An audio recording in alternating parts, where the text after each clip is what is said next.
लेकिन एक बात जाहिर है जो हमारे शास्त्रों में महापुरुषों ने, संतों ने स्पष्ट करके हमें बताई कि मनुष्य जन्म अनमोल है। कोटि जन्मों में नेक कर्म करता है जब इंसान का चोला मिलता है।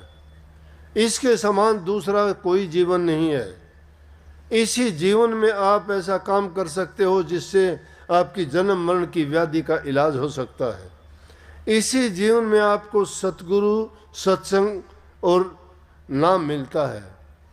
कोई भी योनि 84 लाख में कोई भी ऐसी योनि नहीं है जिसमें गुरु मिलता हो या उसको नाम भेद मिलता हो या उसको ये पता चलता हो कि कोई इस दुनिया का चलाने वाला, कर्म का लेखा लिखने वाला या सबको किस प्रकार से वो इस सृष्टि को चलाता है वो जानता हो।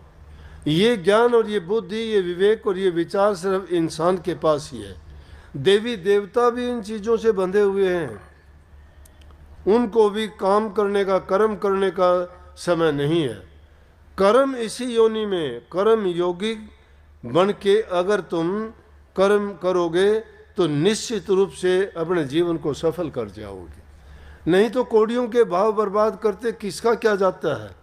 जब इंसान के शरीर में पीड़ा होती है, जब सोचता है कि मैंने गलत किया, मेरा कोई खोटा कर्म, पाप कर्म मेरे आगे आया, लेकिन नेकी अगर करोगे तो तुम्हें दुख और पीड़ा होगा तो भी अपने मन से आप आत्मिक रूप से बड़े शांत होगे और कहोगे मन से कि मैंने किसी का बुरा तो किया नहीं है, बाकी मालिक की मर्जी है, जो उसकी रजा है वो कुछ भी करे। जब ये भावना हमारे दिल में आ जाएगी, ये समझ हमें आ जाएगी, ये रमज है, ये वो गहन और छुपी हुई चीज़ है जिसको समझना, ये गांठ लगी हुई है जड़ और चेतन की। हम चेतन होते हुए जड़ के साथ गांठ बंधे हुए हैं, ज्ञानी होते हुए हम अज्ञान में बह रहे हैं।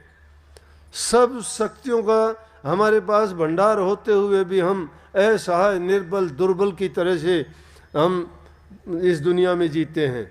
दूसरे कीट पतंगों की नकल करके हम खोटे और मंदे कर्मों में पड़ जाते हैं, लेकिन उनका भी कोई टाइम है, उनका भी कोई नियम है, वो भी अपने नियम के अनुसार काम करते हैं। अरे इंसान का तो कोई टाइम नहीं, कोई नियम नहीं, कोई इसका समय ही नहीं है, ये किस काम में किस प्रकार से बह जाता है।